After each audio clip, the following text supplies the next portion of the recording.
Good morning, everybody. It's Jennifer. Happy Monday. Hope you had a great weekend. And if you have a listing that's not selling, then today's video is for you. We talk all the time about how listings are awesome, but listings that don't sell are stressful. Every day that goes by, your sellers are on you, asking what's going on. Everybody wants to have their sign in the yard, but nobody wants to have their sign in the yard for 6 months. So when you get a listing, you want to make sure that you can get it sold. And so before we talk about what to do if you've got a stale listing, I want to back up a little bit. And first of all, I talk all the time about managing expectations.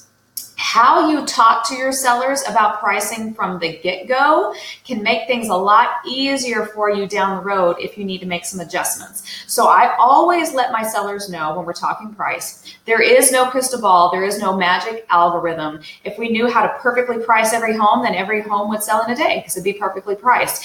The way I say it is the market responds to every house differently. So we're going to use our data and go off of, these recommendations and pick a starting point. I use that word a lot because starting point implies that it's not necessarily where you're going to end up. And then then we're going to see how the market responds to us. If we're getting a ton of showings, if we're getting a lot of action, then awesome.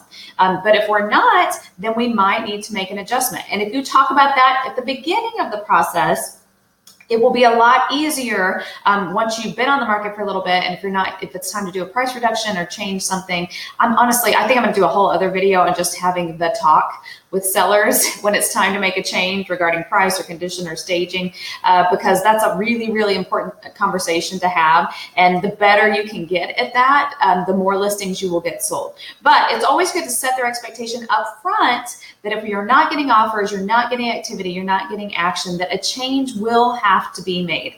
And I always remind them of the golden three. Homes don't sell for one of three reasons: price, condition, or marketing. So if you are doing everything on your end as far as marketing, and you should be, and you need to be able to show them that, my team, we run Facebook ads, we do direct mail, just sold cards, we have you on every website, we're holding open houses, we're doing giveaways and prizes, guess the list price, we're marketing it before it comes on the market, coming soon stuff. If you are covering all your bases as far as marketing, then that's not the problem. Second one can be condition. People are coming to see the house, but they're all complaining that it's too dark or, too small. There are things you can do to improve the condition of a property. And then the third one is price. So I always remind them that if one of those three is missing, then we're going to have to make a change. So that's an important talk that you need to have with them if you're not getting activity. But in the meantime, if you have a listing that's been sitting for a little bit, don't just leave it there. Your sellers want to know that you're working. You need to be showing them, hey, I'm doing this week, trying to get some activity, trying to get people to the house. So just a few things you can do. Update the cover photo. If you're a buyer and you're every day looking at real estate listings and scrolling through, you learn, oh yeah, I've already looked at that house, I didn't like it. And the minute you scroll to it, you automatically dismiss it. Change up the cover photo so maybe they're seeing something in the house they weren't seeing before.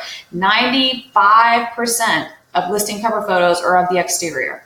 So if you change it to maybe an interior photo, if it's got a great backyard, if you have an aerial shot, if it's got a really nice kitchen, change those up. It can help get more people to click on you. And then if you get people to click on the listings, then a lot more likely to come see it. Change up your descriptions. Don't just write it and then set it and forget it. If 2 months have gone by, obviously, what's there isn't necessarily working. So mix it up a little bit. Talk about some things. Change photos, add photos of the community. Things like that, that you can mix in. Another thing that I always do with my listings, I do this when we first price the property, but then I continue to do it as we're on the market, is I run showing reports.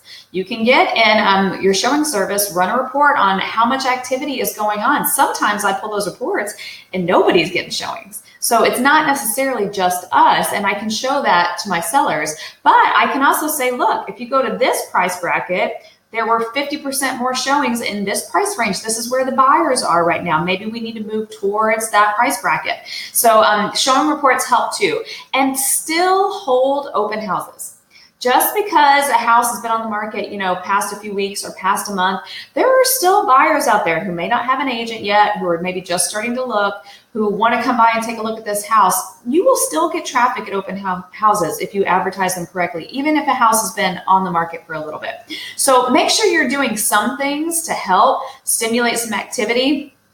Open houses, changing things up, changing marketing. If you need to restage a home, if you need to invest in some new photos, I mean, this is your job, is to get this home sold. So sometimes you can't just throw it on and then stick with what you did in the beginning if it's not necessarily working. So mix it up, change photos, change descriptions, talk about it in a different way, try advertising it in a different place. And then if none of those are working, make sure you're also having that talk with your sellers about, are we in the condition we need to be? Are we at the price we need to be at? If you do those, then most of the time your listings will sell. And that's what you want, because listings get you more business. You hopefully can then help that seller buy something new.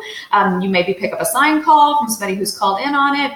Somebody else in the neighborhood saw your sign. You can pick up other listings in the neighborhood. You can hopefully they refer you somebody out of it. So listings can turn into multiple transactions, but you want to get them sold, not if it just sits there for too long. So don't leave them alone. Don't be afraid to have that conversation with your sellers. Talk to them every week. Make sure you are working every week to get that house sold and let them know what you're doing. And 9 times out of 10, it will work, I promise. Have a great week. Next week, we'll talk about how to have those tough talks with your sellers. But in the meantime, get out there and get your listings sold. Have a good one.